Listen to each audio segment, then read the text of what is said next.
Okay, welcome everybody to session 4 of the Queen of Hearts Chronicle. You're probably wondering, I just did a session yesterday, so what's going on? Well, if you'll notice, we now have the rest of the group here, except for Lisa, but they have a reason. So from here, we will continue with the other half of the group that wasn't present for the last session, and we will see their side of the story.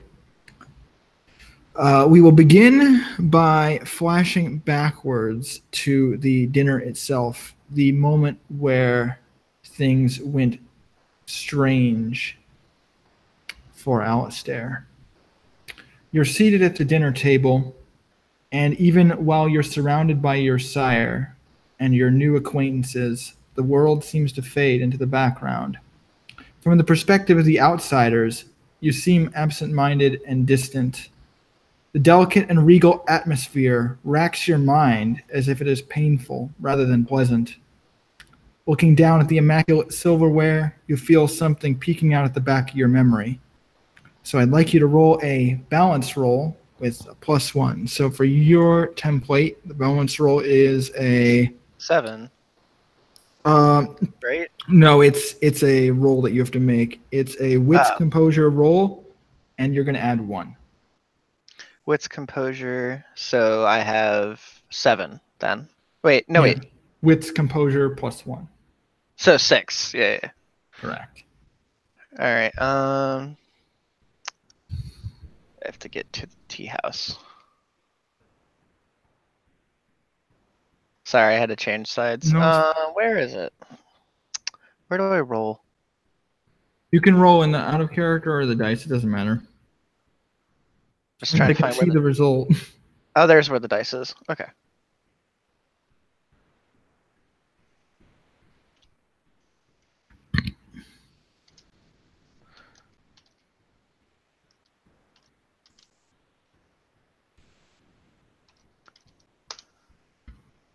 None. No successes? 6. No successes. So, This is great. do you want to downgrade that for a beat? Sure. Okay. So take a beat. All right. Let me add it onto my sheet. One moment. Something fucked up on my end. But goodbye. Sorry, my mom. No, it's all good. Yeah. So you add a beat, and then let me know when you're. I already added it. Okay. So this actually explains this. Actually, really well, sort of retroactively explains why you weren't very mentally present, because it specifically says here you lose a dot of balance, so your balance is going to go from 7 to 6. Great. That's going to be hard to get back.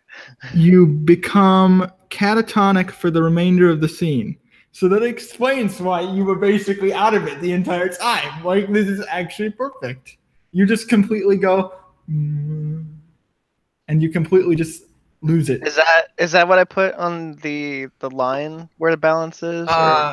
No, so that's not what you put on the line. You don't write anything on that line. What you do have actually on that line is going to be a psychotic condition. So great. what I'm going to do is I'm going to give you a choice of how you're going to react to this, and you would choose the psychotic kind of derangement that you develop based on the scene that I'm going to present to you, and then you can choose how you want to express that with your mentality. Great. But you start to remember, further back in your memory, at a table not too dissimilar to this one. You're seated out. There's a long sort of table in front of you, but all the chairs, much like how you feel at this point, all the chairs around you are completely empty, as if they're only seating ghosts or phantoms and not actual people. You are seated in one chair, but all the other chairs are vacant. And you're sort of overlooking a long sort of peaceful lake and the sun is kind of reflecting on the water, and it kind of dances around the various plants and hedges that are kind of around the garden. And in front of you is placed a series of dishes, similar types of silverware, and in particular a teacup sort of placed against the edge of where your dishes are. And you, from the edge of your sort of perception, you remember hearing a voice. And as you're sitting there, you kind of come into the focus of this memory, and you hear this very familiar sort of sound that rings through your entire body. Maybe a sense of fear or duty or admiration or none of the above, but you definitely feel a strong sense of something, because her presence is so powerful that it is beyond any kind of mortal comprehension. And she just sort of comes up behind you, and you don't even see a face. You just remember, so which one are you going to pick up first? This is a test, so don't get it wrong, okay? She just kind of taps the table, and you hear this almost like a loud ringing, as if someone's tapping against the front of a fish aquarium, like boom, boom, boom, boom, as if the entire world just kind of shakes around you with the tap of her fingers. Okay, so I'm at a table and she's asking me to pick Yep. pick one of the, like, is it the silverware or the, is that what she's talking It's about? not entirely clear to you. She just says, which one do you pick first? What was out in front of me again? You sort of have the silverware laid out. There are a series of plates that seem completely empty, and then there's like a teacup that's like on the edge of the plates, sort of on the like outer rim of the plates, kind of like they're set up like, so you have like one plate, a small plate, and then a bigger plate underneath that plate, and then maybe like a salad plate or a soup bowl, and then on the other side there's like a teacup and like a doily, and then like a teacup, like it's all kind of, it's very set, and then you have all the silverware all laid out as well. She's gonna go ahead and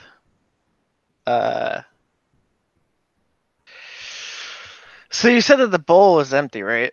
Yeah, there doesn't seem to be anything like inside of any of these things to indicate like which there would be food or anything like that.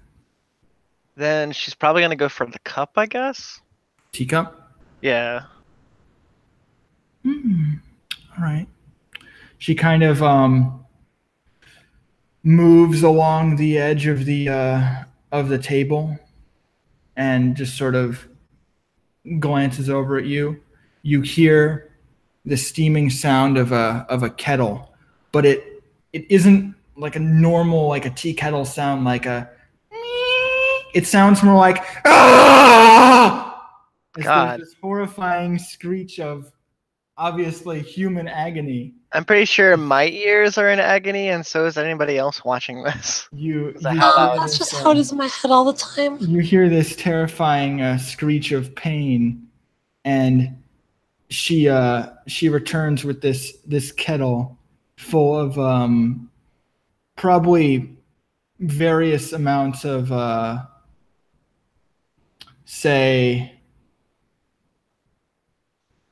human essence that she just kind of pours into this cup for you.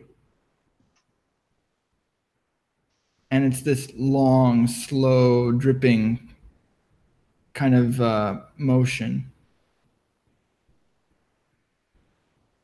She poured what? I'm sorry. It's not entirely clear. It's like some sort of sludge or kind of slurry, a mixture of.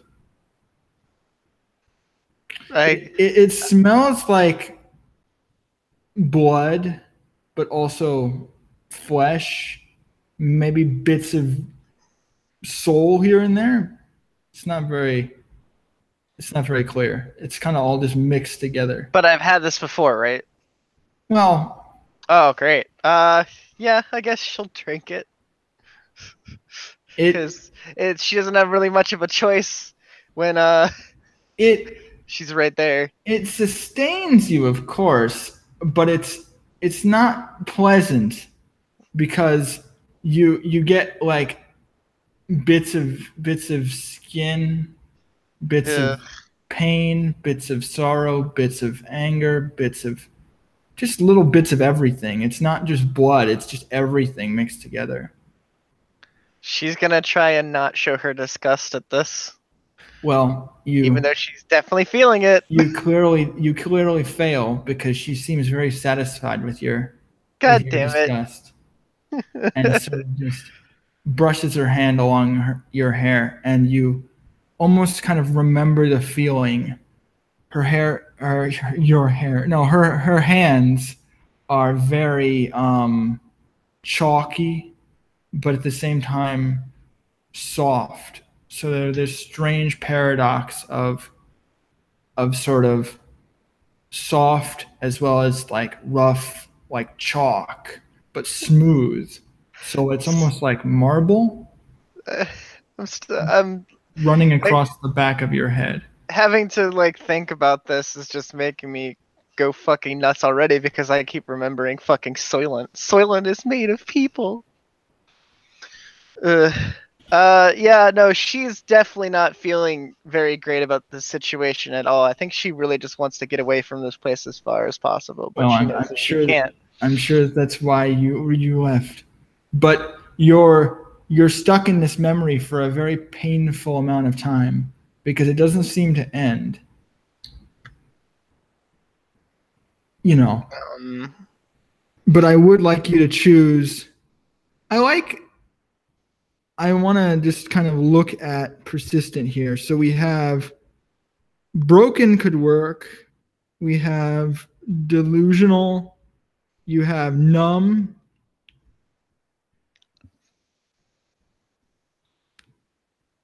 I'm just thinking of different options that you would have. Is there a way that you can show me what these are, or do I have to just choose by their name? Oh, it would just be more of a kind of association. So in terms of how you feel about this, do you feel like it would result in you being broken? Would you become more delusional? Would it be more of a madness?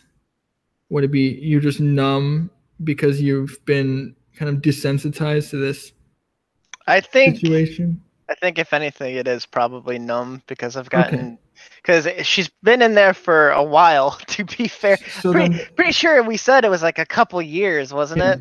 So that would be what you write on the line. All right. And then numb is. What does that do? I'm actually going to look it up. Trauma left you numb to the mundane world, not on an emotional level. Instead, you feel slight numbness in your limbs. Yeah, no wonder your arms are like, sometimes it's only pins and needles. Sometimes you can't hold your cup of coffee. It only seems to go away when you immerse yourself in magic and craves the feeling it brings. You suffer a 2-die penalty on all mundane physical actions. Great. Possible sources of severe clarity. So I will copy this for you. And then you can put it on your sheet wherever. But that you put it on the line because it doesn't go away unless you buy your balance back. But you do get a beat every time you fail a physical action. Yay. So that is actually pretty good. I'll paste this to you. Remember, kids, failure equals beats. Failure equals pain equals beats equals experience. Okay. So you're sort of set into this memory and everything sort of happens around you. You're able to vaguely, the only thing that really starts to peek you out of this memory are the faint smells of blood that you get from the dinner surrounding you, the scent of people being brought into the room, actual fresh blood and not whatever madness you were subjected to within Arcadia. Yeah. Okay. So am I starting to like rouse from the dream that I was in? Yes. And you see before you presented roughly about a dozen people within the room of various sizes, ages, builds, that sort of thing, all presented in robes.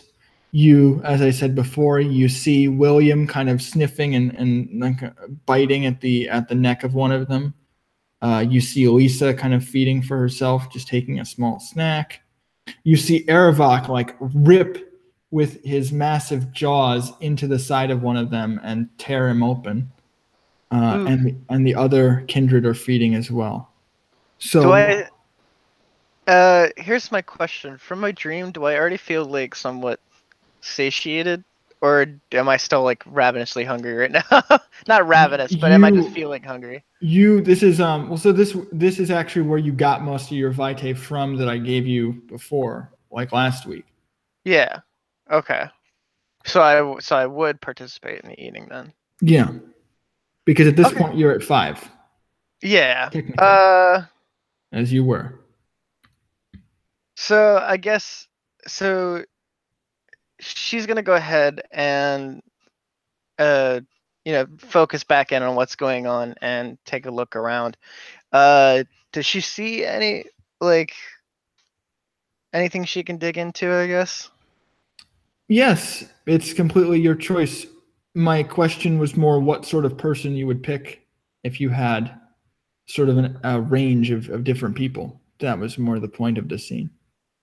Because you're not, well, for the other characters, it was more of a question of how would they feed if they aren't kindred, but for you, it's more a question of what kind. Yeah. Probably a kind of, I wouldn't say like young, but I'd say like maybe mid-20s woman, if there's one there. Of course. So how do you reach them, like physically, because they're taller than you? Do you have them bend down, or how does that work? Okay, because they're entranced. You can determine that. So they'll basically I would do have whatever. them bend down, and then I would just sink my teeth into their neck. All right. This woman just sort of falls into rapture beside you, and you get a little sip of their blood. It tastes fairly standard, nothing out of the ordinary, very appealing to you. Does it taste? But do I get reminiscent of how the tea used to taste? So no, do I just? It tastes much richer than that because the tea. Thank God. The tea tastes like almost as if it was tea because it tastes diluted, and if you put like tastes watered down. Yeah, this is more pure. The tea tastes watered down. This tastes like actual. This actually sustains you. I mean, the tea was enough to keep you alive, but it was painful. This actually tastes good. I guess unless she's stopped, she's just gonna keep drinking because she's not had this in forever. So it's more on the lines. You know how you have a craving after like never having it and like for a while, and once you have it again, you can't stop. Could you roll me like a willpower then? Oh yeah, definitely. So I'm not going to make you roll friends, but it's your willpower. Yeah. So is it just how many I have, or is it maximum? It's a maximum.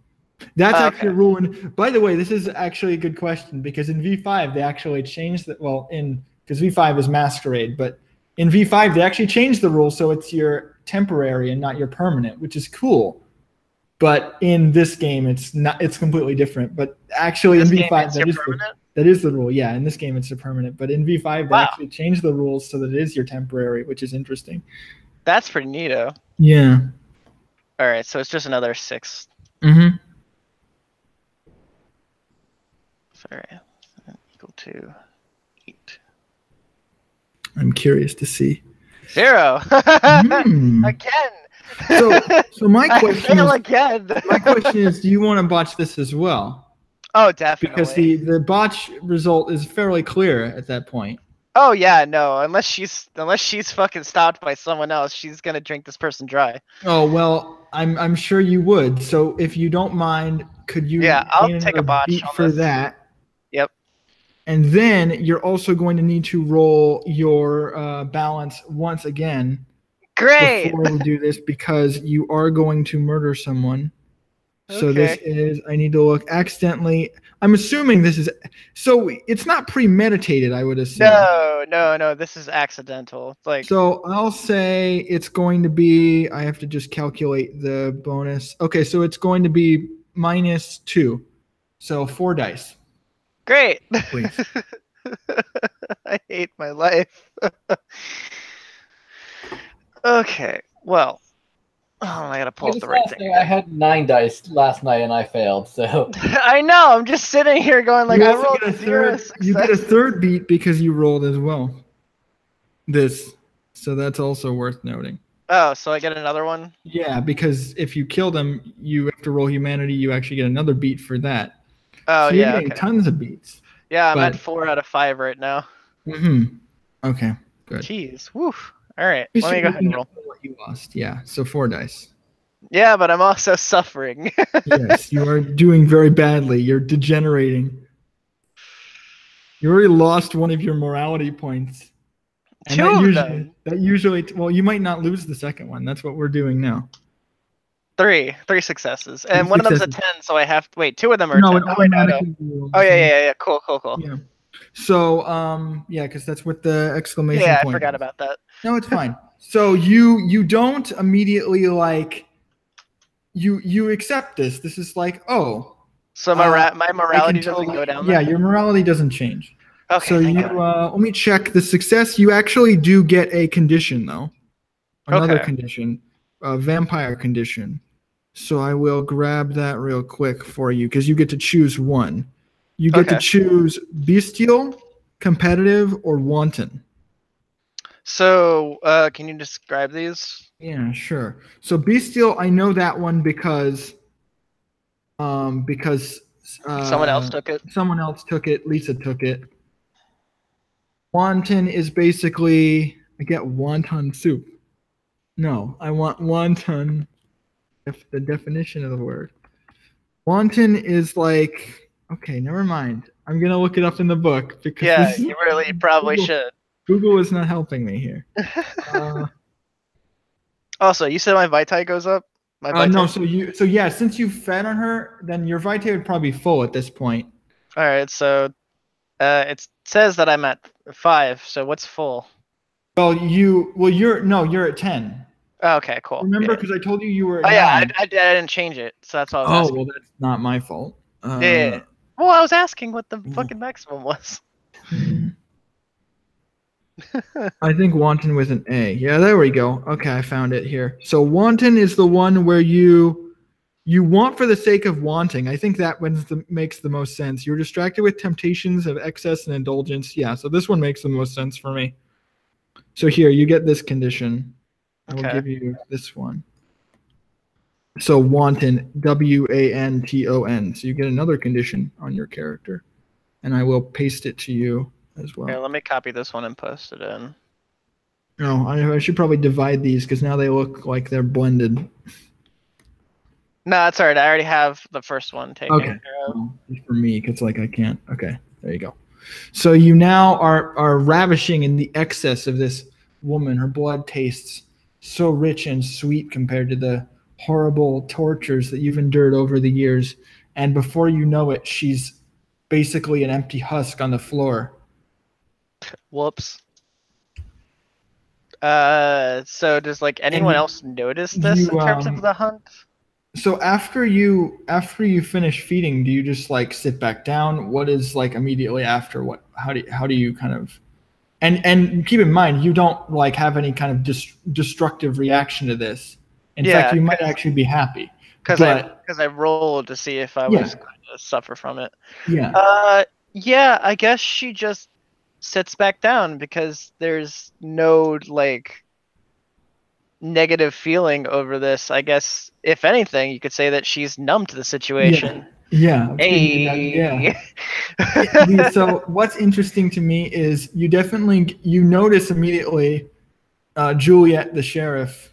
All right, because you weren't introduced to everyone from last time. But the sheriff, she, who was the woman that you saw with the sword in the introduction, she, the girl rather, she had already before had to drag, Erravok's victim out into the hallway and probably dispose of him. This woman, she kind of just sort of shakes her head. Does the same with mine. Closes her eyes and just sort of moves the corpse out into somewhere where it won't be found. Could I like at least apologize to her for making her have to do that? Of course you can. Yeah, then she's gonna do that because she do you go out in the hallway and you leave the room to go to apologize because she just like leaves. Yeah. She's not gonna just like if anything, I guess she'd ask if she could help. But I guess. Okay, so I guess doing that. No, man. Well, I guess doing that. Like, doesn't she have to ask the king guy? The prince? Yeah, the prince in charge. Well, he doesn't seem to be very satisfied based on the look on his face. So if you can get away from him, that might be better for you right now. Yeah, I'll probably do that right now. Yeah.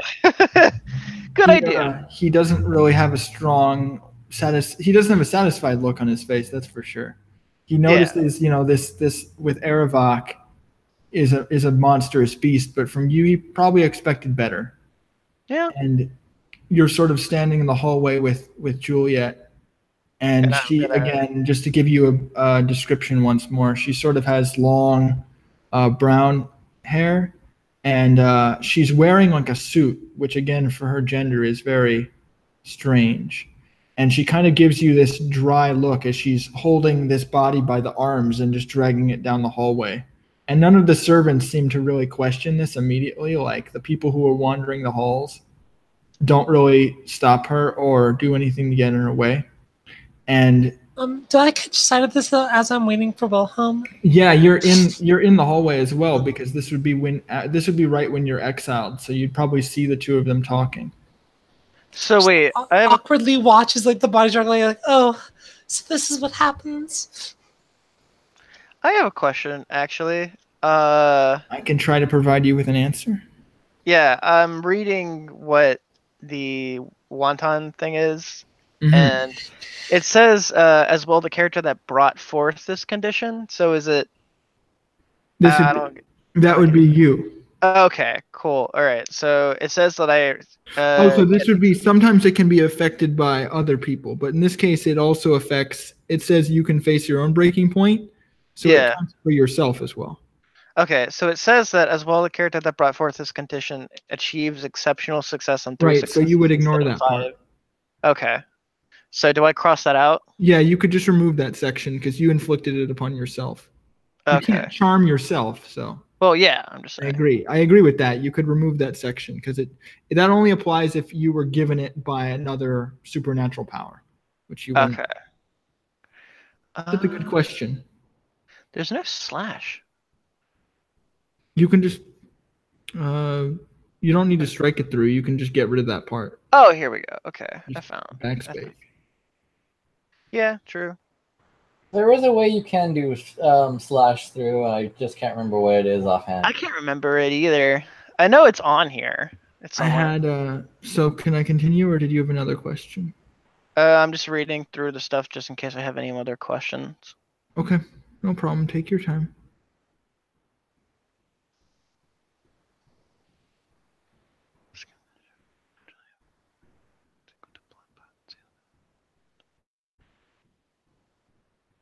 Okay, so is it affected by my own blood potency?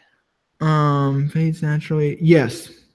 Okay, so what is my blood potency? So 1. Okay, so it fades away after 1 night then. Correct. Okay, well that's not that bad. No. Okay, so conditions are more temporary than the other ones. Okay, cool. All right, that's just what I had to ask. Thank you. Oh, and there's a way to resolve it early. Yes, if you indulge in something else. That constitutes a breaking point. Correct. Okay. So when you're dragging this body out, do you like lift it by the legs and while she's taking the arms, or do you just like stand there and watch her work? I'll help her. I mean, it is my fault. So Juliet sort of stares at you with these large sort of blank eyes, and she just kind of mutters out, what was that? What was what? What this? She like looks down toward the corpse of the woman that you've left. Her hair's already starting to like kind of lose its color. Her face is like not entirely shriveled, but it's definitely like lost color in her face. Her skin is fading. She's going to explain that she hasn't had a proper meal in a very long time, so she ended up losing herself to the difference of taste, because she's had to live off of nothing fresh. And the reason why she's helping is because she does feel bad on she said it was Juliet, yes. Yeah, Juliet's end for having to take care of her mess. So it's her mess, she might as well help. Were you fasting, or the situation that I was in kind of called for it? Yes. The situation, you mentioned it before, you were traveling. Not what I would call it, but you didn't secure a source of food on your travel? Traveling is what the prince said it was. Those words never uttered from my lips. I was taken, not traveling. You should have prepared yourself better, I think. You could have avoided this. Yes, I believe you're right. But the situation as it was, I didn't, and I couldn't.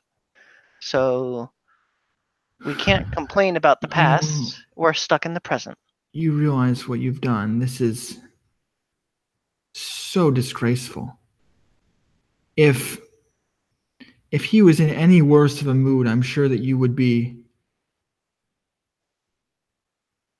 You're very fortunate that we're all gathered here together.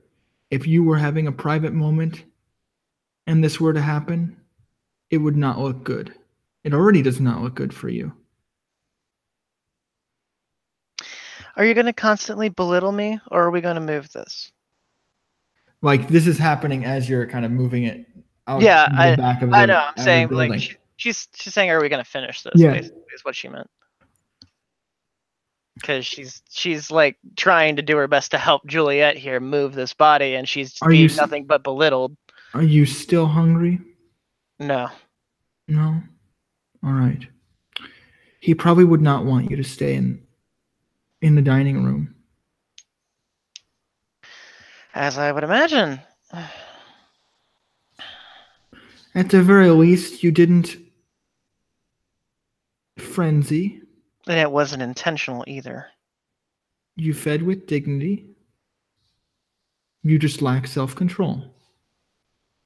I'm sure plenty of people would if they fasted for a while. Perhaps. I can't speak to that. But if you ask someone with more experience, again, perhaps. She just kind of throws the body out by the garbage, kind of mixes it in with the other body. Some of the other cultists kind of throw it into a bag and they kind of take it somewhere else, so you don't really see where it goes after that point. Yeah. But they deal with the bodies. And you see an interesting sort of sight as you kind of move back into the building. Again, Charlotte, this white-skinned, very pale creature, this banshee, kind of roaming around the halls, seems to be talking to somebody else, moving through the library, reading. I'm pretty sure I have like no idea. Wait, so do I know what banshees are? Not necessarily, no. Yeah, because I have like 0 in occult. I only know like the base minimum of what vampires would know. Correct. I just look really pale with really long fingers. She almost looks like a kindred, but she's whiter than a kindred would be. She almost reminds you of a certain someone that you'd rather not think about at this moment. I'm sun bleached. Excuse me. Like sun bleached. You sound like a fucking like teenager that's just like, excuse me, it's sun bleached.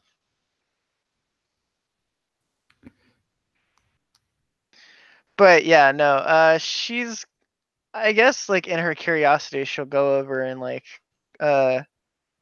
ask what the banshee is reading.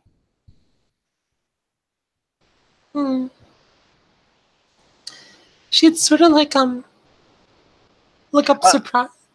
You're seeing like a short vampire, by the way. Yeah, like she'd look up, explain this to like the butler that took her to where she is, but instead she like looks at him, she's like, "Oh, hello there." Now, did I startle you? Sorry.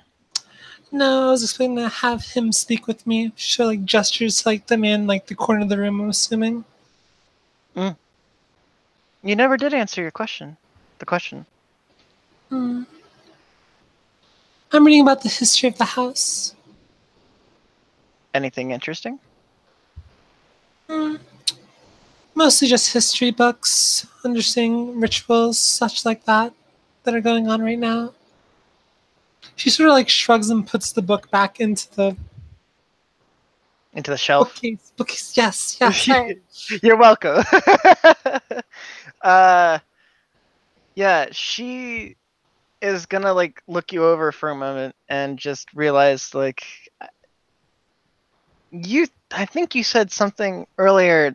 Your situation was different. Either that you were arguing with the prince. I don't know. My memory's a little bit fuzzy at the moment. I apologize.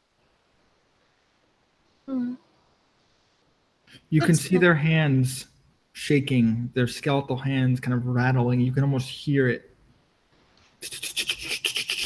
Like the bones kind of cricking. Nah, it's more like she sort of like puts like a thumb. She sort of like puts like a finger to her chin as if tapping it, and like every single time it taps, it sounds almost as if like the bones are breaking, but the fingers. I'm talking about Alistair's arms. Oh, yeah, Alistair? Yeah, you. So oh. The situation is that you can see what she actually looks like, and you can hear also because it also masks sound. So I'm saying like sometimes if her arms are like, you hear like the rattling of her bones. Yeah, like no one else would notice these kind of noises. Yeah, she looks like a young child with like light, almost whitish hair, blue eyes, and a dress with skeletal hands. And the hands are like literal skeleton hands. And we both see what each other are, right? Correct. Yeah, definitely. That's why I see you as what you are. I'm clarifying, yes. So I'm definitely different than everybody else. I'm sorry. So, like, the last question you asked my circumstances were different, right? Yes, she asked that your circumstances were different and that you seemed to be arguing maybe with the prince. She can't recall if it was you that was arguing with the prince or whatnot, because just out of like her memory, she's a little bit detached right now, only because of the breaking point she just suffered earlier. And also losing herself, so she's not in the best condition. Yes. I believe I had a small disgruntle with the prince during our misunderstanding. See, I've been away from the city for so long, I forget many of the customs that are in state now. So, where were you then, out of question? Where was I? You said you were away from the city for so long. I suppose you could say I was almost... I can't quite remember the name of it, but it was quite far away. Did it seem a very strange place? Perhaps. Nova, is there any way that I could like maybe glean something off of this? Can I like try to understand? I was gonna say wit's empathy, yeah. Yeah, wit's empathy. Okay. Oh well, as you're doing that, like Charlotte's sort of like right. I'm like, essentially what she does, like she sort of like reaches out towards like your skeletal hands and like essentially she sort of like pokes one of your skeletal hands if like inspecting it. Yeah, no, like, there's skeletal hands. You touch it, it's fun.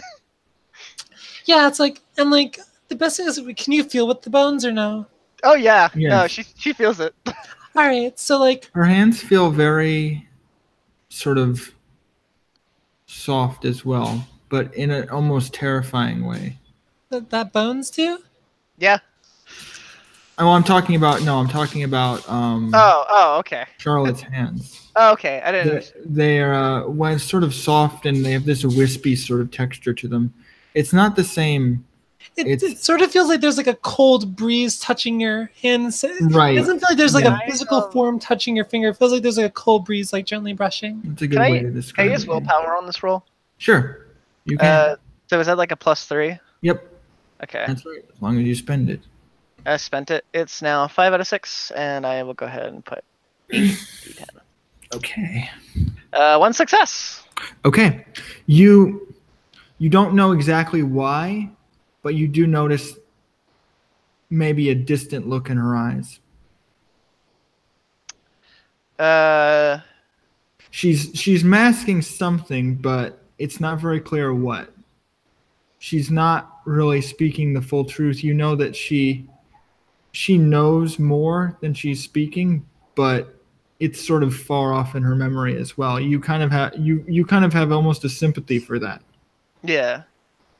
You might reach an understanding based on that look alone, just in her eyes. Yeah. She's gonna say, I've seen the look in your eyes before, and they remind me quite of myself, actually. You can see pain, suffering. And she says, I'm not gonna pry too much, but I want to just ask something about like the look in her eyes, because she's looking at your skeletal hands. It's like, you see like a weird mixture of emotions. Like no, you see something really cool. Like a fucking spectrum. Well, it's like you see a mixture of pain, a really deep coldness, and a mixture of like fascination, as if like she's recalling something that she learned about like what she learned in the hedge. Right, it looks like she's leaving her hands like she's studying them. Model, like this is great. I can use this to study bones. Like it's almost an opportunity for you. I like. Yeah, she's sort of like she mumbles something about like and she's really similar. She's gonna grasp your hand with her own, and she's just going to like try and like get your attention onto like her face for a moment. If you do look up. Alright, she does look up. And she's just gonna like ask, she's gonna say, could we speak in private? Well, I do have someone I'm waiting on at the feast, so perhaps afterwards you can meet me somewhere in the city. It won't be long, I promise. You need to meet them after because timeline shenanigans, but yeah, that would work. I mean, I like that suggestion, but if you want to meet them now, we could retcon some stuff if you'd like. I don't really mind that too much. Because again, one thing to keep in mind that I mentioned during the dinner that there would have been several hours you guys would have had during the dinner, so we could assume this was happening during that period. Oh, the dinner was a while, yeah, because I wouldn't just stay there, right? Yeah, because it would have been at least 2 or 3 hours that you would have had alone. Yeah. Which is what I assumed you were reading books, but this seems way more fun. Mm-hmm. Yeah, so she's just asking, like, it won't take very long. Very well, if you have a private room. She's gonna, I guess, look at the butler at the corner. If there's a private room they could use. There are other rooms, but they're not necessarily like private. He's like, well, we have a common room. There's a washroom. There's a, he goes on a list of rooms. Not a private room per se, but those rooms are empty. So if you like, sir, I can take us to the smallest one. Yeah. Both of you, please roll me like a wits composure, please, for perception. Okay. And both of you get +2 for clarity. Nice. I'm sorry, it's wits what? Wits composure. Oh great, I have high composure. Same. This will be good. And you get +2 to whatever the amount is. Yes, total. that's correct. Because you're changelings, until you take your first damage, 3 successes. Oh, you don't get clarity. Sorry, because you're a hybrid. No, only Morg does. Oh well, then what do I do? I'll give it to you for this time. I just forgot. Okay. So that means I'm rolling 6 dice. Yeah, the fact that you said that you too, that's why I got confused. That's fine. That's fine. I did actually forget that your template prevents you from getting it because you have kindred senses instead, which I guess you could also use, but that's more of a. Yeah. I don't know if that's automatic or not. We both got 3.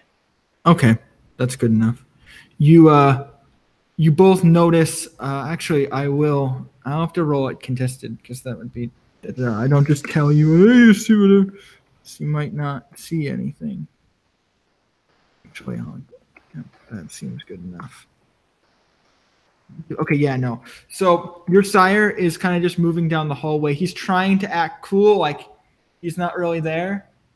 But you can totally tell he's there because A, you have like a connection with him, and B, he's not being very quiet. He's just kind of whistling, like moving down the hall, like and he's kind of following you, but he's not really being as stealthy about it as he thinks he is. I'm gonna is there a way that I could communicate for him to like telepath? No, you don't have like leave me alone. You can like turn and look at him, and he'll probably get what you're trying to mean. Yeah. Yeah, I'm gonna like turn my head and just give him that kind of stare of like back off for a bit. He just kind of like almost like the same thing he did with Williem. Like a very stern gaze that says like he's gonna be very disappointed in him if he keeps up this behavior. Like the same thing he does with Williem. He's like he mouths you like okay. And then he just like runs back into the dining room. Just like this idea where he's just like walking backwards. Yeah. Turns around, runs into the. Okay. Yeah. Okay. So you guys find a room where you have relative solace. Yeah. And she's gonna go ahead. It's similar to the meeting room, but it's just smaller. So it's like a smaller. Is it more like a study? Yeah, it's a study. Let's say it's a study, yeah. Because that's probably where a lot of these books would be laid out, too. Yeah, that's what I thought. So she's going to close the door behind her and obviously offer Morg's character a seat. And she'll ask, I never asked your name. Charlotte. You heard it during the intro. Yeah, but she's fucking... You have to remember, she's fucking out of it because of the dream. What was My name is Charlotte, but you may call me Lottie. If you wish. Charlotte's a little easier for me personally, but if you prefer Lottie, I can call you that. Whichever's fine. Okay, so she's gonna nod and she's gonna make sure that the doors are closed and then move over and take a seat. She says, "My name is Alistair. The pleasure is mine." So I'm gonna ask you a very odd question. During your time away from the city, were you sort of... how should I explain this? In what felt like a different world, so to speak? Quick question. Since I'm a changeling and I have 3 occult. Do I know a decent bit about the hedge? You don't want to know. So here's the thing. You can try to remember, but you'd have to roll clarity to do so. So you don't want to remember what happened. But if you do, then you have to roll clarity. I don't want to remember what happened. I more like want to remember, like, I want to know what place I was exactly. Does that really count as remembering what happened to me? Yes. Yeah, because you have to. You have to get subtext clues from your experiences. Yeah. So and even if you don't want to, if you're trying to figure this out, sometimes questions will drag it up to the self-conscious, the subconscious. The idea is that you accidentally would have to remember. What I'm saying is you can answer their question, but it's going to cause you a roll. All right. So what's the roll? It would be your. Let me check. It's going to be a clarity roll, so I'm going to go get the modifiers real quick. It's not going to be very difficult. I'm not going to make it like hard. It's probably easy, but you'd still have to roll to remember like the hedge and these things that happened to you. And I can maybe go into a flashback for you if you do a critical failure as well. But let's hope it doesn't come to that, because I don't want to have to mess both of you up today. Well, hey, I mean, she might get beats from it. Oh, of course she would. She gets beats if she fails. She might want to fail. I hope not. It'll make it interesting either way. Let's see. Yeah, it'll be interesting either way. I just need to get the rules real quick. High five, Morgie. We're making it interesting. Okay, clarity. So here it's going to be, let's see, I have to go get your, not strongly, told your experiences are spending going one full day, 2 days, told your changing a dream is eating nothing but maybe.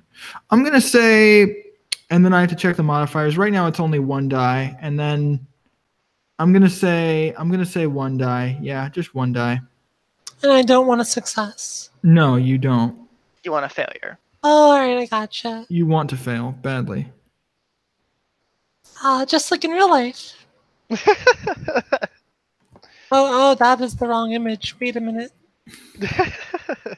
So you just roll 1 die. This? I'm doing my rolls and roll chat. Oh yeah.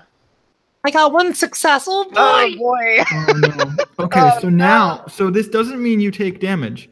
Now you roll another die to see how much damage you take. All right, just the same 1 dice. Yeah. 2. Oh wait, you put Oh shit! Wait, you put sorry. 60-10. That's not correct. Yeah, no. Oof. Please roll that again. Good thing we noticed.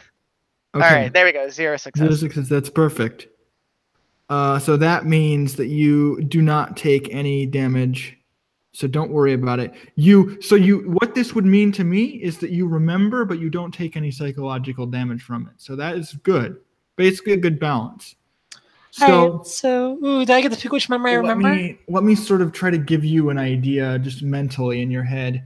You remember a city, but it is very unlike the kind of city that you're living in now. It's a city full of strange alien creatures, large sort of imagine like a steampunk era type of landscape. Large buildings, steamships, steam-powered airships, maybe some underground lair where you were kept that's like full of steam and girders and chains and jails and slabs and saws and straps, and okay, then you want to stop remembering, but you get to that point and then you kind of just, okay, no more. All right, so essentially, yes, I remember a city. It looked quite lovely, at least in the distance it did. Then when you got closer, it just got worse and worse. I remember being taken to the master's workshop. So I have a question. Tools, slabs, and like at the mention of she's about to say something after slabs, and then she sort of like freezes up, and she presses like a long finger to her temple. She's like, "That's about it." So Nova. That's me. Does this has Alistair seen the city that she's mentioning? Only in the distance. No. So Princess was the fact that you're saying that it's in the distance means that for her it's sort of like they were kind of in the same place. They're talking about the same place. You've seen the same. If she were to describe like the ships in the air and those kind of features, those are things you would have seen. But Princess lived farther away from those things. So like if you can imagine you living in the countryside, she was in the city. So you guys weren't actually very close, but you might have picked out the skyline and maybe some ships. No, what I meant which don't exist in reality. So what I'm saying is, if she describes like the skyline and the ships, which I assume she would, then you would pick out those things because those things don't exist in real life. So you know, like, oh, well, she's talking about that. It confirms my question. Yeah. Yeah. So she's going to like take a moment. Does she have to roll anything for remembering as well? Only if you have some kind of, you were deliberately trying to force her. Yeah. Okay. Okay. So in my end, it was more deliberate rather than like subconscious. Okay. Yeah. So she's gonna like look at Charlotte and then just say, I think we came from the same place. Not the exact same place, but I know what you're referring to. That was my hypothesis after I saw your hands. Yes. Mm-hmm. My condition's not very great. But at least I don't feel as alone. I think they look rather lovely. Your bone structure is quite nice. I'll take that as a compliment, I guess. Yes, no, I can only imagine that I wouldn't say suffering, more so as a terrible situation you were placed in. How did you end up here? How did I end up in the manor, or how did I get out?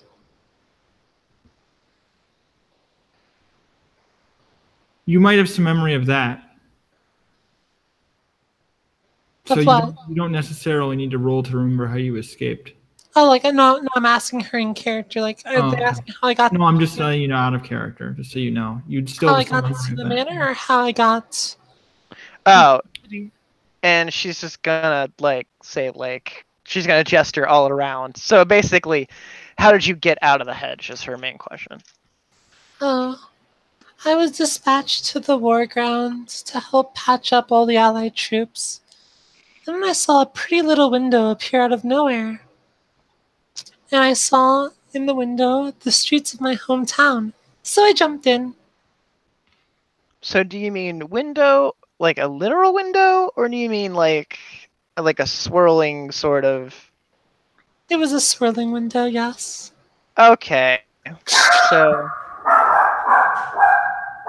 and the sounds of a dog distantly barking inside of the hallway. I'll mute myself. My dogs are. No, I just found it really funny because then I imagined like the gateway. And you just hear a dog on the other side. What you do remember actually is I want you to make me a composure and intelligence roll because I want to see if you remember something important. Who? Charlotte. Oh, okay. Intelligence, composure? Please. Oh boy, that's like my bestest roll. That's 7 dice. You can still fail though. Pizza? Shut up. Where? Don't ruin this for me. I'm trying to have fun. That is the wrong image. What the fuck?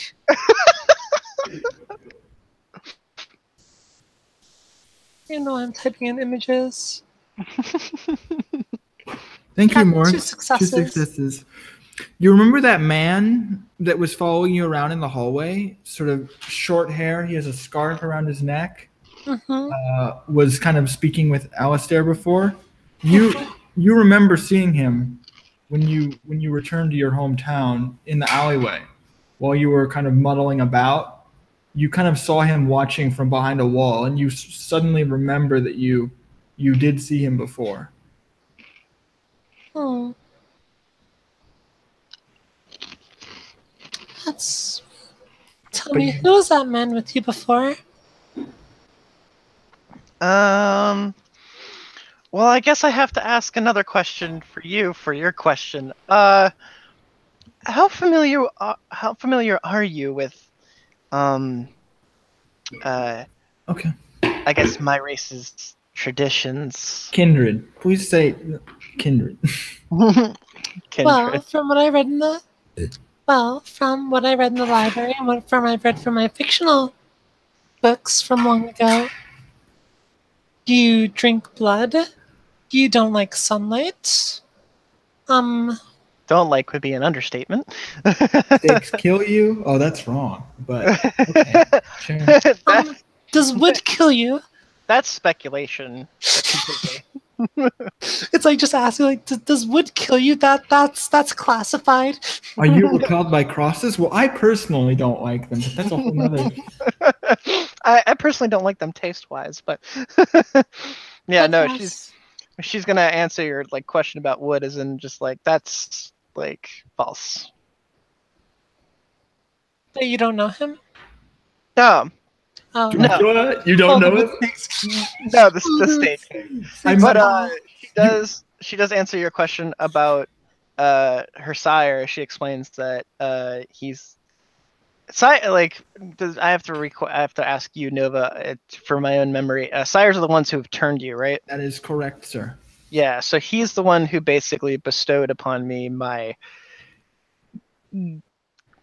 kindred. You struggle between curse and gift for long. Yeah, my gift. I see. She chooses to see it as. She sees her changeling side as more as the curse in this situation. I see. I've seen him before on the street. I think he was watching me before. Does he usually stalk women? Oh. No, he's just inquisitive, and I think you just might have been at the wrong place, wrong time. That tends to happen quite a bit, it seems. He's a relatively nice person when you get to know him. It's just his curiosity does get the better of him at times.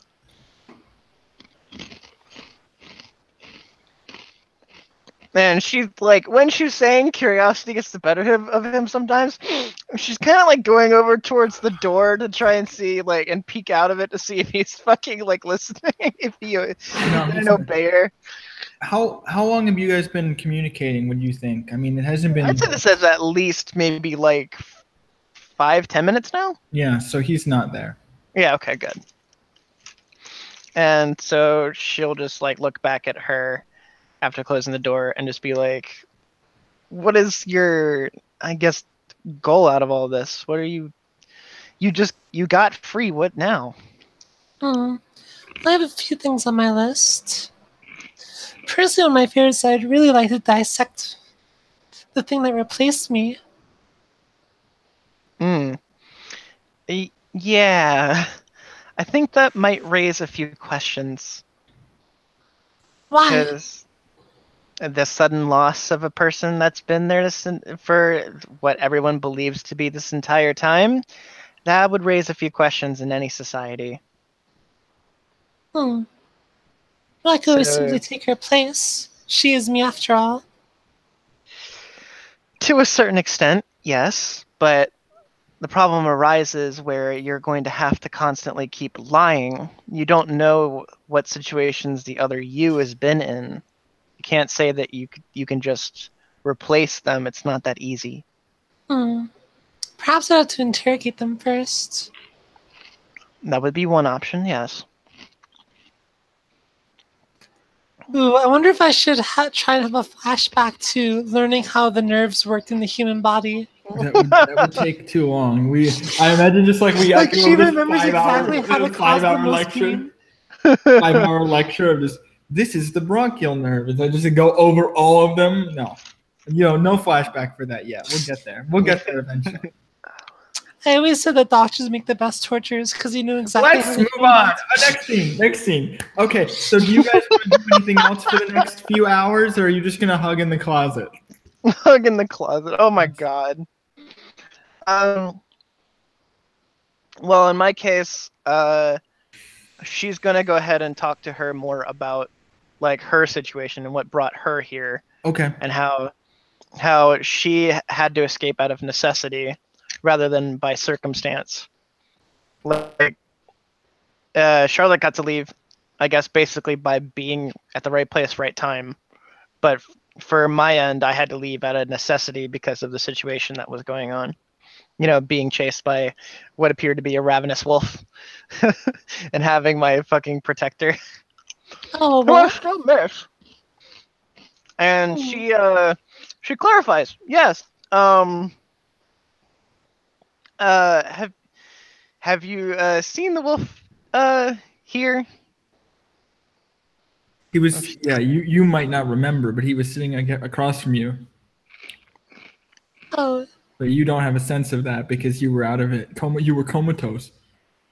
No, I meant like earlier. Like I saw him. Like you remember we met originally at the entrance. Correct. Yeah. So she knows that he came here. She just doesn't know that he was attending the meal. Oh. Yes, I know the wolf. He's a friend. Well, I say friend. I more mean acquaintance or meatbag, but same thing. Fucking meatbag. She sees you all as Williem. meatbags. I'm sorry. I just need your out of character reaction to me being called a meatbag. I'm just imagining off screen, William's just like, he's just sneezing. Somebody must be talking about me. Who the fuck am calling me a meatbag? He says. Anyway. So she's gonna be like, he's the one who was chasing her, sort of. And my only guess is that when she left through the swirling gate, he must have tagged along with her. Originally, he comes from the same place as she does. I see. Interesting. And she has no idea what his goals are, but at the very least, he doesn't seem to be hostile towards her yet. Well, he seemed rather nice to me when I spoke with him. Well, I don't know him personally, so I can't say that whether he's a good person or a bad person. Only that I was scared of him because he was growling and sort of trying to go after me when I did first meet him. So, first impression. Growl a lot. No, I meant more like the ravenous kind of, probably going to bite into your neck kind of ravenous. That's usually brought on by rabies, but... Rabies? I don't think he has rabies. Medical knowledge intensifies. Medical knowledge savagery intensifies? Fucking damn, the burns. He's not even here. No, he's in the other room. No, I know, but yeah, he's just muted in the call. Yeah. No, I know. I know he was in the call. Keep roasting him while you're at it. I love how none of you say anything. I love how none of you mention Erravok, by the way. I just want to bring that up. You're like talking all about Williem, but like I want to honestly, like, do you guys talk about Erravok at all? Because I mean, she probably would. Because I honestly do want to get your opinion on him. I mean, at least I think the wolf is much nicer than the giant dragon. Yeah, what is his situation? Because I'm so confused. I mean, I've seen creatures of like similar like size and danger before, but this is the first time ever meeting a dragon per se. Well, let's see. The main thing I know is that the prince is very suspicious of him, and, well, he just confirmed all those suspicions just a few minutes ago, so I guess he's not suspicious anymore. But he held a great interest in the dragon before the dinner began, and I'm assuming he holds a greater interest now.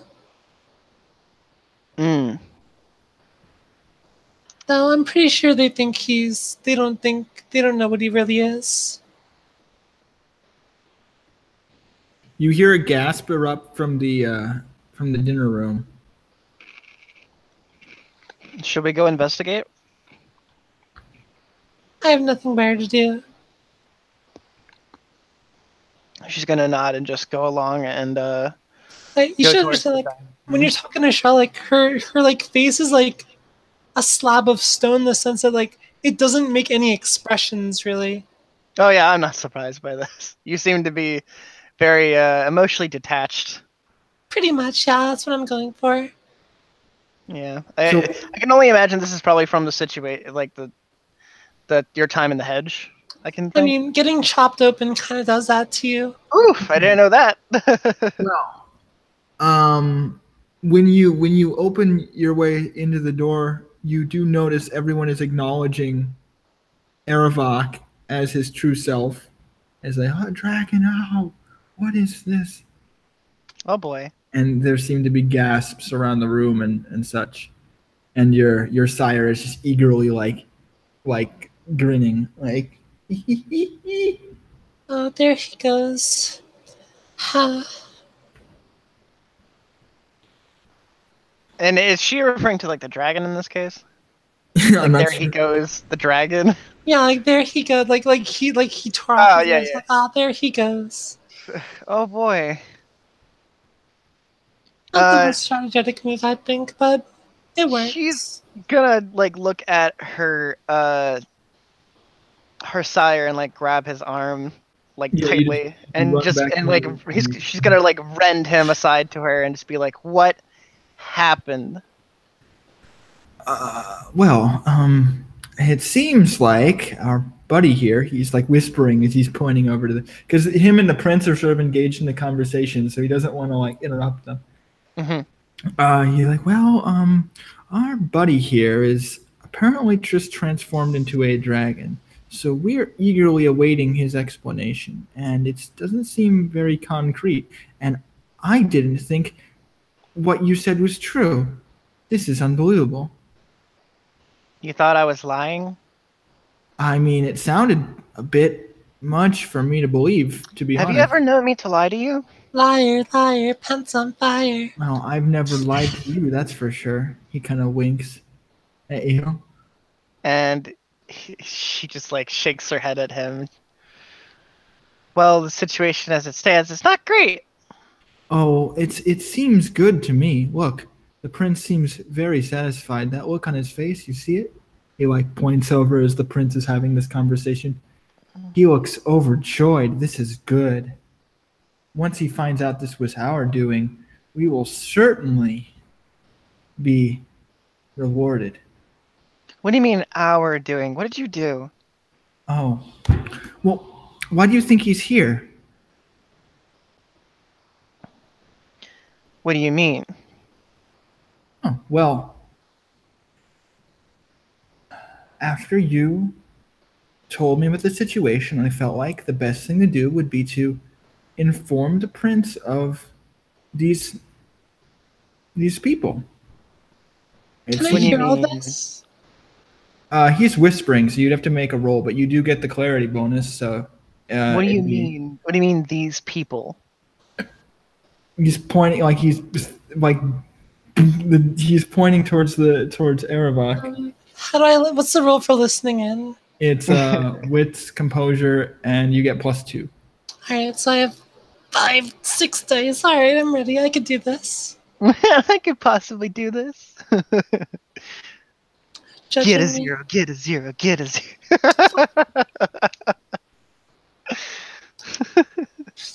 These people, I prefer to be called a freak. Thank you very much. Yeah, so you can kind of make out their conversation. It's not crystal clear, but you can something these people, something. These people, yeah, you get bits of it, yeah. These people, I'm offended. What the fuck? I just like trying to imagine you saying that while you're fucking like emotionless. These people, what the fuck? I felt like he should know. That's all. And I wasn't thinking about a reward at that point, but now, well, just look at what's happening. Everyone's in shock. She's going to grab his chest and just like narrow her eyes. Of the century. She's gonna grab his chest and narrow her eyes and just like tighten up her hold on his fucking like shirt.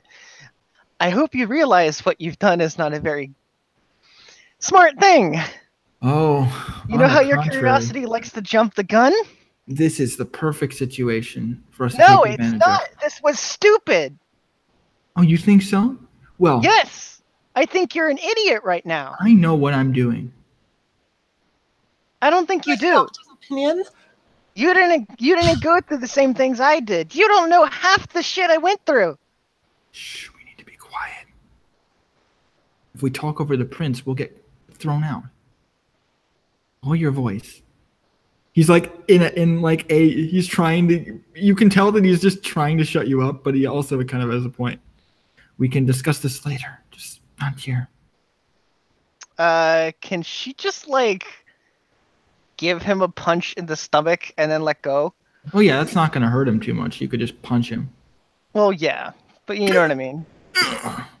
And she's gonna like force him back and then just like step away.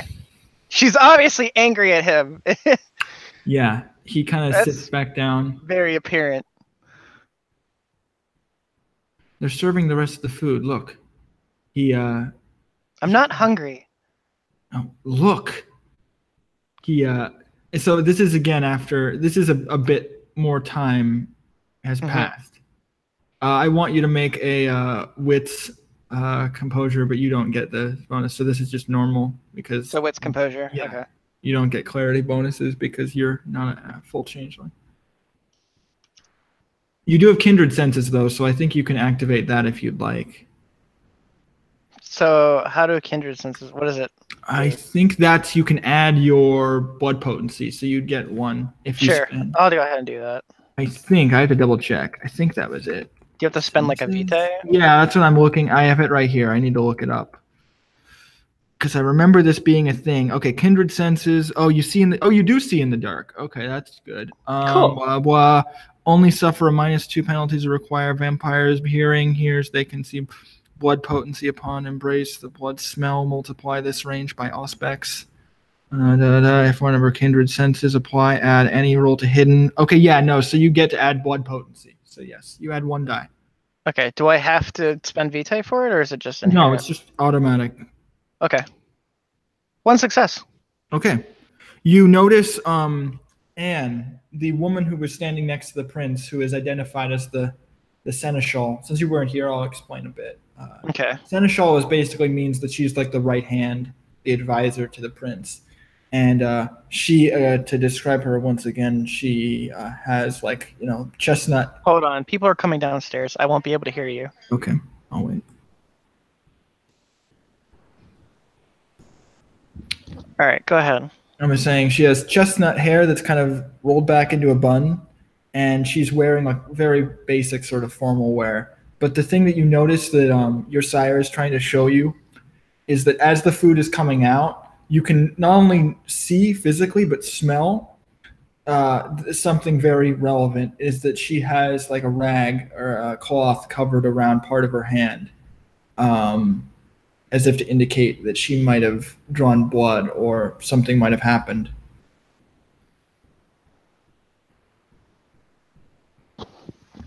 You're going to have to give me a minute. Okay, no problem. I will give you a minute. Talk with Charlotte real quick because I have to take the trash out and then help my mom with something. Sure. So, Charlotte, I think you weren't here during this scene, so most of it would be just you going back to reading or doing other things that you would have been doing during this period of time. That's completely fine with me. So, in terms of this reading, like I said, you would have had time to do it. There's no sort of issue with that. The thing I was curious about was trying to think of something. Sorry. I don't want to say that anything else happened in the scene because we kind of already established what happened. In terms of, actually, this would be a good thing to set up for a scene later. What were you planning on doing after the dinner? I'd say I'd probably go back to... Because we already know that you and Williem kind of separated and then the whole action scene happened, but like, where were you going to go? I guess I'd probably go look for more, see if I could find any like stray jobs to pick up as a doctor. Okay. Because I need money for food and clothing. That's fairly easy. What I'd like you to do is for the future, probably now because it's still late at night, I wanted you to make a roll because unlike the other characters here, Erravok failed its roll and Williem did also. You guys aren't nocturnal, so you have to roll like to stay awake even though it's the middle of the night and you guys probably haven't had a lot of chance to rest. Oh, well, would I be able to find like a place to stay instead? Then I'll look in the morning. You could. I wanted to have an idea of how tired you are when you get to where this hospital is, or where you're looking for a place. All right, great. What am I rolling? Or just in general now, just for reference. It would be stamina, and just to see how quickly you have to fall asleep, basically. Because like if you like what we did with Erravok was he dramatic failed, so he just passed out. All right, so stamina and what? Stamina and resolve, and then you get -1. All right, that's 4 dice. Okay, that's not too bad.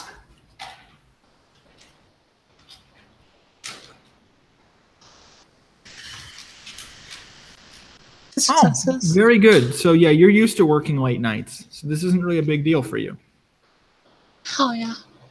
That's a cool thing. I mean, you're a doctor, so you are used to working late at night, and this isn't really a big deal for you to stay up late.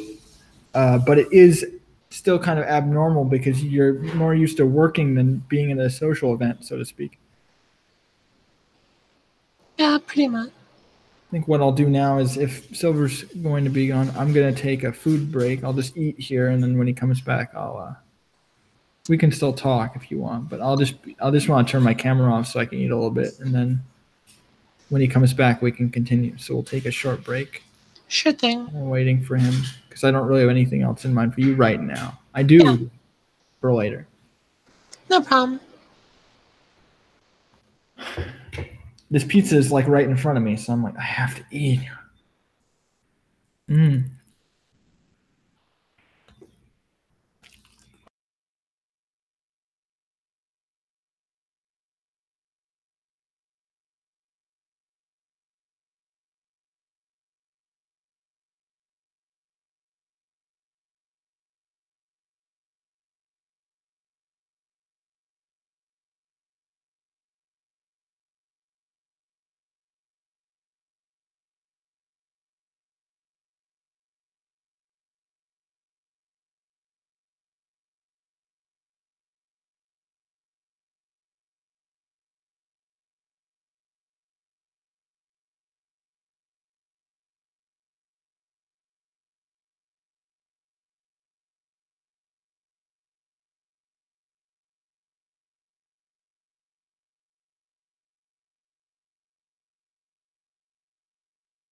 This pizza's really good. Yeah.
All right, you still there?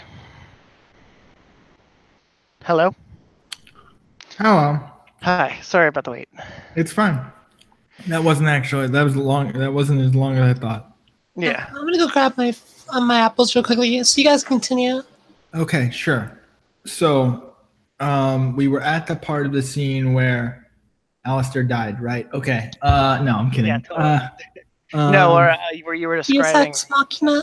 Or I was describing, right, Anne. So Yeah. Anne sort of has the chestnut hair.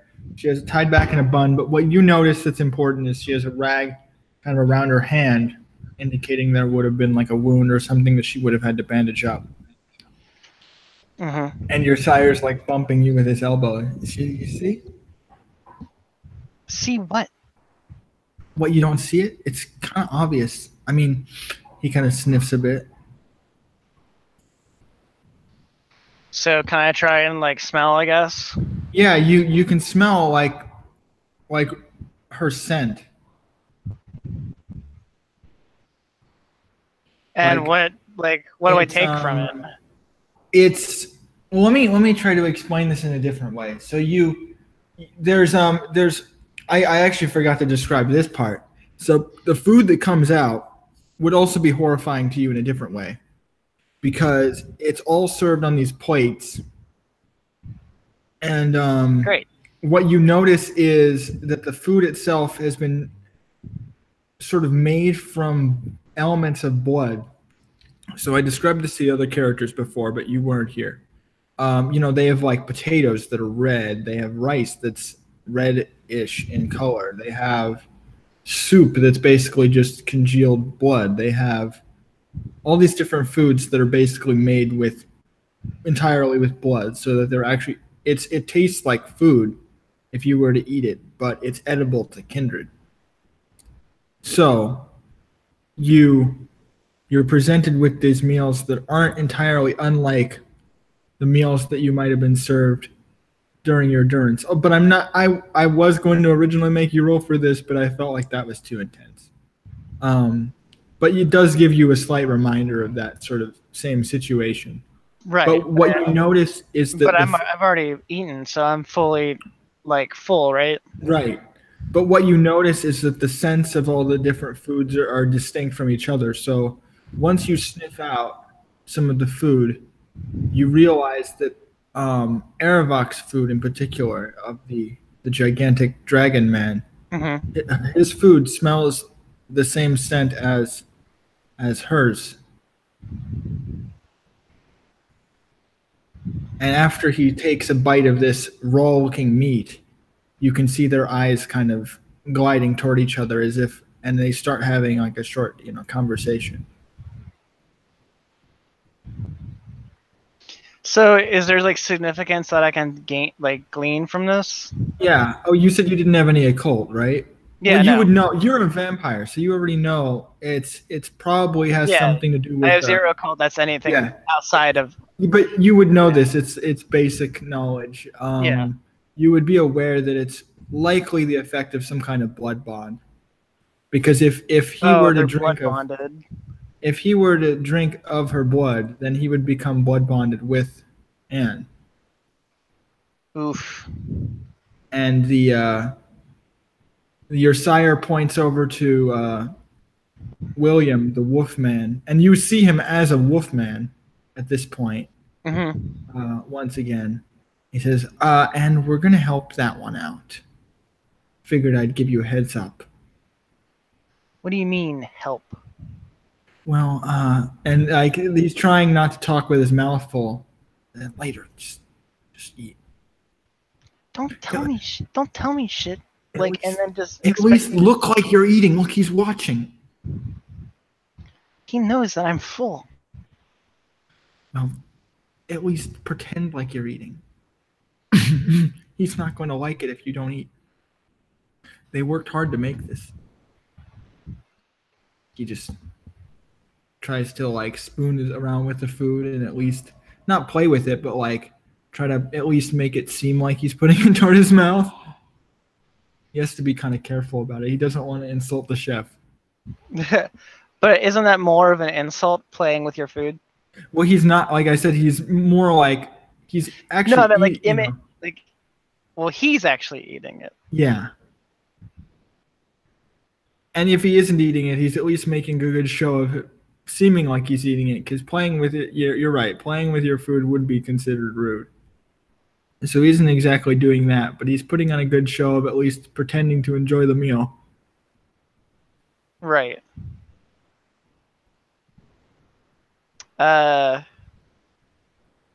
Like, what does the prince look like right now? Is he paying attention? Or is he focused more on the dragon? He's more focused on Erravok, you can tell based on like his eye line. Can I use empathy desires to get like a viewpoint on like what he's going for here? What his intentions are? You're not sure, because I'm not going to make you roll, but it's not very easy to tell based on your lack of depth of knowledge. You're not sure what he sees in this creature that's clearly inhuman, but there's a sense that you get just based on looking at him that he is interested. You don't need to roll for that, but the interest is clear there. What the meaning of that interest is, you can't really determine. And what is the dragon's just having a conversation with Anne? A small conversation. Can I try and listen in on it? I don't. They're not whispering. I don't remember specifically like what they were talking about, because it was last week. I don't know if Erravok remembers, but I think they just had small talk. I think that was it. They were just talking about, like, oh, I know. I remember. I think it was something to do with, oh, this is good food. Yeah, and they were talking about the food. Yeah. Yeah, the food was good. They're talking about the food. I remember that now. They had a small, short exchange about just, oh, the food's good. Yes, I like the food. Yes, I helped. There was a little, accident in the kitchen, but besides that, it went well. I guess she's just going to feign eating right now. Okay. Yeah, you don't need to roll for that either. She's like, for the most part, she's like showing a lot of disinterest right now. Mm-hmm. Because there's not a lot of things that are like garnering her attention beyond like the prince and like the dragon right this moment. That's kind of what you're watching, yeah? Yeah. I see. So moving on from that, eventually the meal would end, and it's sort of common manners for you to have stayed for an extended period of time before so the dinner can kind of wrap up. You don't just leave right after they take away the food. You kind of let things settle. And then you're allowed to leave properly. The prince sort of gives you a dismissive look as you exit the building, but beyond that, there's no real exchange of anything. And your sire just sort of sticks close to you as you move down the hallway out of the building. Mm-hmm. All right. So, we're leaving outside of the building, right? Yeah. All right. I'm gonna wait until we're fully out of the building, and then I'm going to grab. Yeah, you're outside. Yeah. Yeah, I'm gonna grab onto my sire's hand and start dragging him off. To where? Just fucking anywhere secluded. Oh, just into an alleyway? Sure. Yeah. Well, not to an alleyway, because that's where Williem is, but some other place. Yeah. Some other alleyway. Another alleyway. Yeah, and she's gonna just like away into the shadow of the dark. Yeah, behind push him against the wall and just be like, "All right, answers now." I told you already. What's with this? You told me that we'd explain later. You don't need to strip me. I'm not going to hurt you. There's no stripping. I'm just very angry right now. Explain. Oh, explain what? You're not being very clear with me right now. You said that you would talk about this later. Right. There were many things going on in my head at that time. You see, and that Williem, he's got me kind of... Well, to be honest, I'm not sure, but I feel like something's up with him, and I think we should investigate. That's all I'm saying.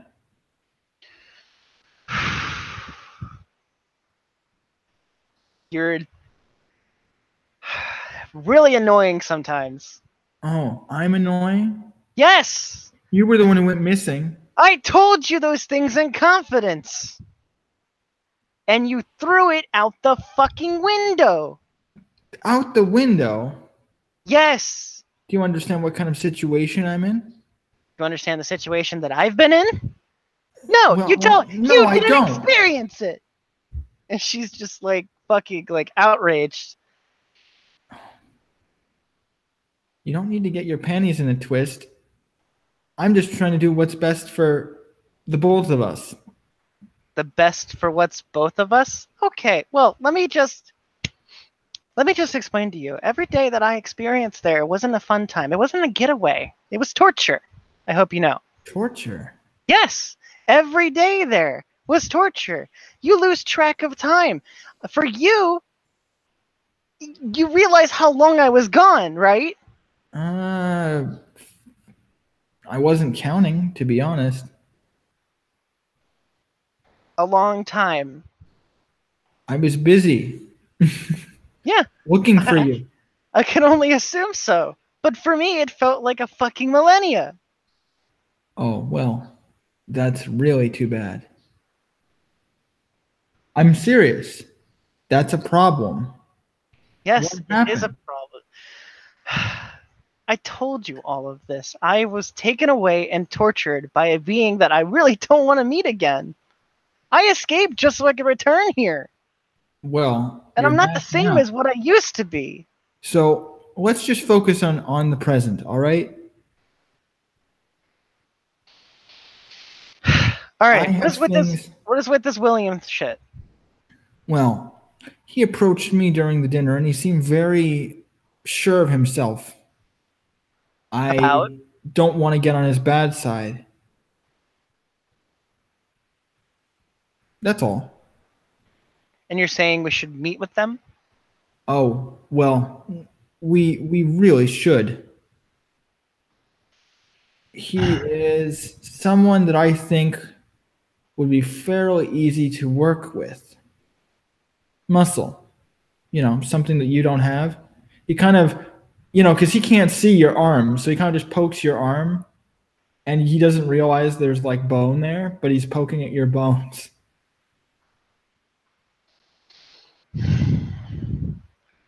I wish I was physically stronger so I could kick you. Oh, go ahead. Kick me all you want. I can take it. Yeah, because I'm not physically strong. I just said that. Anyway, let's just go ahead. You can fuck off. Okay.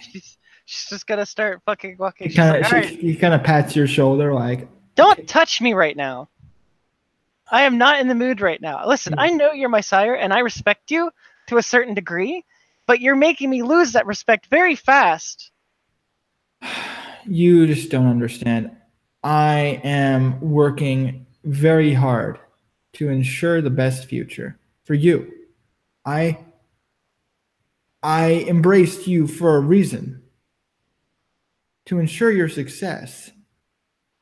What do you see me as? Tell me, honestly. You're my child. She's just gonna stare at him. Do you know how old I am? Give or take. Go on. He kind of does a little, you know, he's doing a little mental math. Mm-hmm. Must have been at least 50 or so years. She's just gonna fucking just sigh and then continue on. All right, we're finding Williem. How are we going to do that? You remember his scent, don't you? You as you ask that question, you hear a gunshot erupt into the night, like a loud bang. And she's just gonna race off into the direction of it. Okay. When you arrive, you see, as we described last session, sort of these remains of an owl-like creature that starts disintegrating into a plant-like substance, and you see your sire kind of reach in like for a bag and kind of trying to wrap it all up into a bundle of some kind, and Williem just sort of, I think you just ran off after that. if I remember correctly, like after you were done with your sort of situation. So yeah, he, basically. so he left, but he left this this sort of bundle behind. But like his distinct scent is still in the air, right? Like how long ago did he leave? You could probably track him. I'm gonna track him. You'd have to make a roll for that. It would I'll be do it. probably like a wits and survival roll with a +1 because of your senses. Okay. Obviously. So I have 3 in that case, but I'm gonna go ahead and use willpower. Yeah. Okay. So it's gonna be 7. I mean, not 7. It's gonna be 6. My bad. Yep. Yeah, 4 out of 6 now on my willpower, and I'll roll. Okay. I don't know where Morg is, but She's probably still. She's muted. that's fine. 1 success. Okay, 1 success. So you aren't really able to hide while you're running. Oh, I don't want to hide. But you kind of stalk him for a while because his scent is pretty distinctive, and you're able to get a good whiff of his fur before he runs off into the dark. After a good bit, you're forced to cease following him because the sun starts rising overhead into the early morning. So you have to stop underneath like a building to prevent yourself from getting burned any further. Well, I guess that is my question, because I'm half changeling, half kindred. Like, what happens to that? No, you actually still take damage from sunlight. Damn, thought I was a daywalker. Get both the weaknesses. Now, you could attempt to run towards the building that he's in, but you would take damage. So it'd be your choice. Is there anything that I could use for cover? Well, cover doesn't help you in this case. You either have to leave, or shade doesn't help? No. No, you cannot use an umbrella to hide from the sun. Ah, damn it! No, shade doesn't necessarily help you here. Damn. So it's the choice of you see the sun kind of coming up and you're starting to get exhausted. So you can choose to follow him further, or, which by the way is strange to you because you know that he isn't affected by the sunlight now because he's able to run through it without any issue. But you have the choice of continuing to follow him at risk to yourself, or you can pull back and return to where you would be safe. So normally I say no. This is not something that I would do, but I do have wonton. Wontons soup? Yeah, because she would basically be indulging in her curiosity and wanting to go after him, even though it risks her own personal harm. That's fair. So I think she will try to pursue him. Okay. So what I'm going to say here is I'm going to say you probably would be able to get there just taking a lethal. Mm-hmm. And then I'd have you roll frenzy. Okay. So I can't. But your sire's not going to follow you. All right. He's not stupid. I'm going to put a plus mark. Plus mark inside the box just means lethal. It's an X. Oh, it's an X. Okay. Yep. Yeah, that's right. X is slash marks. That's right. Thank you. You have to roll frenzy because you're in the sun. Yeah. So how does frenzy go? It's going to be. Give me a sec. I have to get it. I have to figure out the penalty that you take. Yeah. I think it's going to be. Oh, here it is. -1. So you're gonna roll a resolve composure -1. Okay, so that's 5 total, and then I will use willpower, so I don't go into frenzy if I can. Okay. Can I use willpower in frenzy? I think that just means that you don't have to roll the. I have to check because this willpower does something different on frenzy. Okay. But I had to check what it does. Check the suggested modifiers. Relative tension of the scene, dramatic failure. But Exceptional is willpower, and any willpower is spent fighting the beast. When a character enters frenzy, enemies you can opt to turn the failure. And willpower cannot be spent for bonus dice on the roll. Willpower is a different effect. A point of willpower holds off the beast for 1 turn. So yeah, in this case, I'll say that if you spend willpower, it would just you wouldn't go into frenzy. So I wouldn't have to roll, basically. Yeah. Okay. Yeah, I'll spend a bit of willpower because I don't want to risk going into frenzy. Yeah, I'm gonna just assume the turn is the entire motion of you moving to the house. Yeah. Instead of it being, because normally it'd be like, oh, it's like 50 meters away, so you have to run the whole distance and then you die. Yeah. I'm not going to do that to you. It'll be pretty close. Yeah. So and that's because it's just only starting to rise. But you do take 1 lethal still. Yeah, I put that in there. So you feel this slight burning sensation against your skin, but you make your way into this building that seems to be designed to be protected from sunlight. The curtains are sort of drawn, and besides the door being slightly ajar, the entire room is darkened. You can hear some noise from inside the building, but you quickly make your way inside, and there's a man wearing a suit kind of at the door, a butler of some kind. Sir, hello. Another guest. Welcome. Please don't break anything. I'm not here to break anything. Then come in, please. He shuts the door so that you cease simmering. Yeah. And so for lethal, like, can you like minimize the damage, or it has to be healed over time? I think as a vampire you can use Vitae to heal. I have to check. Yeah. But I have to check. Here we go. This is torpor. I need to check for healing. Injury healing. Here we go. Because for vampires, you have a different way. You can actually heal yourself with Vitae. I just have to remember the rules. Was it 89 or 90? I guess I'll go to 181. I think it is, and then if not, it's the other one. I haven't looked at these rules in a while. I'm so used to the old rules. Because I'm more used to dealing with changelings because they can't heal themselves. Upgrading damage, object. No, are we doing Masquerade or this is Requiem? That's what I thought. Okay. I was just looking at rules as well. Yeah, I think it's basically you could probably just spend a Vitae and heal it off. Okay, yeah, I'll go ahead and do that. That'd be an issue because it'd be pretty minor. All right, yeah, I'm back to full again then. You'd be at 9. Well, I meant like in terms of health, not. Oh Vitae. yeah, I took the Vitae off.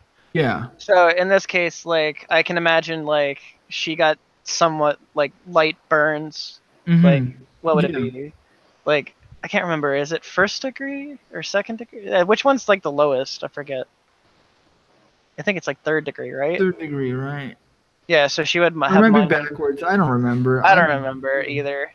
We'll just say that she has some slight degree burns, and she just. Oh, here it is. A single Vitae heals 2 points of bashing damage or 1 lethal. So yeah, I did it. Yeah, right. There we go. Cool. Yay! All right. I got it. Yay! Right. Good rules. I got it. Yeah. So once she gets back into the darkness, like her body starts to slowly mend itself.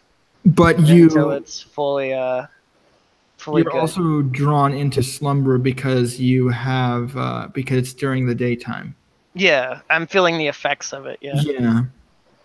So you have to spend another. I don't remember if you have to spend another Vitae to stay awake, but you can't really stay awake for very long. Well, she's gonna ask first. Like, does she see like Williem in here? Yeah, you have to roll stamina resolve. Okay. With becoming lethargic. Okay. And can willpower be spent on this? Yes, but it's +2. Okay, that's fine. So then I'll use +2. So I get to roll 7. Yeah, because once you get in the dark, you're like, okay, sleep. You might just fall over. Yeah. But at least I'm where he's at. Yes. 2 successes. Okay. So you're able to stay awake for maybe about another few minutes, but it's not for very long. That's fine. Yeah. So you'll have to find somewhere to lay down. But you do see Williem trashing a set of books and like flipping over a table basically, and all these books are scattered around, and you can see the butler like running over to pick them up. And you see Lisa, like as you're trying to fight staying awake, you see Lisa come over and have a talk with him, and then she leaves. Yeah. And she's gonna go over to like Williem. So you know whose house this is. That's what I'm trying to explain. So you see Lisa come over and like talk to him, so you know that she lives here, and then she leaves. But and that whole period, you're like fighting. Lisa was who again? Lisa was Sidrin's character. Oh, and right. You saw her during the meeting, during the dinner. Okay. So I guess she's gonna try and speak to Williem if Dustin's all right with that. Yeah, are you okay with that, Dustin? Sure, I'm all right with that. Okay. Yeah, so we'll she's pick up right from where you were before, and you know that? Yeah. Is it okay if I make my accent for this session, or do you still? Oh yeah, you can leave if you want. I can do more stuff because I feel like I did enough this session. Okay, if you feel that way, then it was super cool interacting with your character, though, Morgie. Yes, that was good. I love PTSD. Flashback. Sorry, I can speak. No, listen, trauma buddies. Yay! Oh yeah. Anyway, I'll talk to you guys later. Bye. Yeah. Bye. Bye. Good luck. Thanks. So yeah, she's gonna like go over to like Williem while he's I guess trashing shit. Yeah. Is there like a particular reason why he's doing that? By the way, you could ask him. You don't know. Yeah, I'll ask. Like, why are you doing that? All right, let me get back to that mental space of like. Yeah, I am angry. Oh, good. Take your time.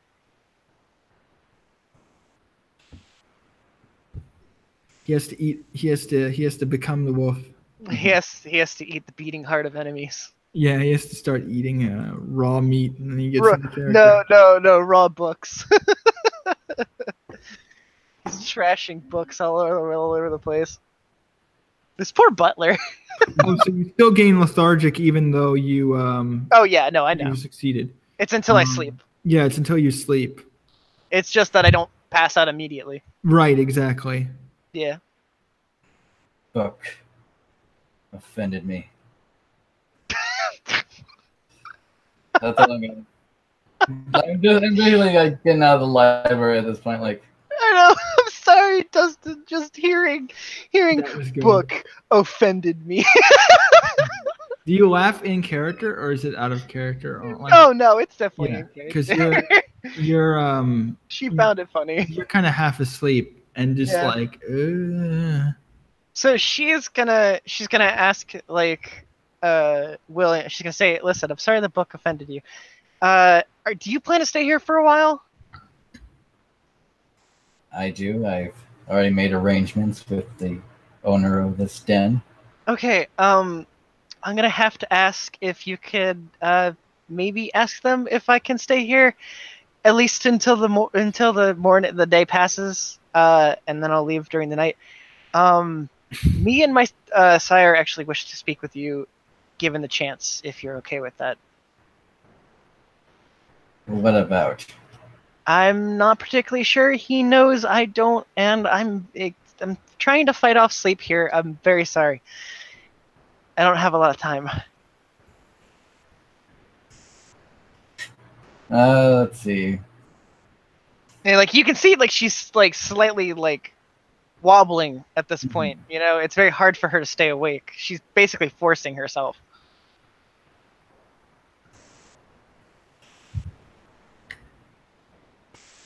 I suppose you have been up all night hunting as well. You could say that. Fine. When you awake, we will talk. Good. Now, can you tell me where I can lay down? Because I'm about to pass out here. Yeah, she's like... Ask him. He pointed to the butler. Hey, that's exactly what I was going to do. Yeah. So... I'm going to cut to next. I'm going to cut to next night. Okay. Because and I would say, well, Erravok would probably do things during the day, but I was assuming they would keep him into the hotel. So unless you want to play that out, I'm gonna assume that we just kind of move to the next night, for now, and you guys can have a conversation in the Haven, just for the sake of moving things along. Sure. Because technically, Erravok would be awake during. Well, actually, he passed out, so I could assume maybe that he would be asleep the entire day, which would be a stretch, but. Like, he would have been asleep at least half the day, and they would keep him in there for as long as they could. So I'm just going to assume he doesn't do anything during the most of the day, at least up until the point of where he'd be active at night. Yeah. Because that makes sense to me. You also, Silver, you also get a beat for lethargic, so you... Oh, cool. I gain an XP. Yeah, you get a beat from that. Well, I mean, like, I have a full XP now. Oh, yeah, you have a 5 full out of 5. Yeah. Okay. So I think it's 0 beats, 1 experience, right? That's correct. So it's fucking 0 button and 1 experience. Cool. Okay. So, do you guys meet in... I'm gonna have to ask, are we able to, like, stop here, maybe? Oh, we could stop here. That'd be better, because then we could have... I'd rather have, like, a full session party. Yeah, because... I have to go right now. That's I have fine. Things that I have to do. But it was really fun, and I'm glad that we caught up, and I got my sure aspirations you done. get 1 out of 5 because of the session ending, so you get another... Oh, I forgot about that. Okay. Yeah, so you get 1 out of 5. Wow, so technically... You get a beat. You get a beat? I did like that line. You know, I'll give it to you. Yeah, that was good shit. That was amazing. And The offended me. I'll add Morg 1 as well, because I need to do that before I forget. Yeah. I got my experience. Yeah, no, that was awesome, dude.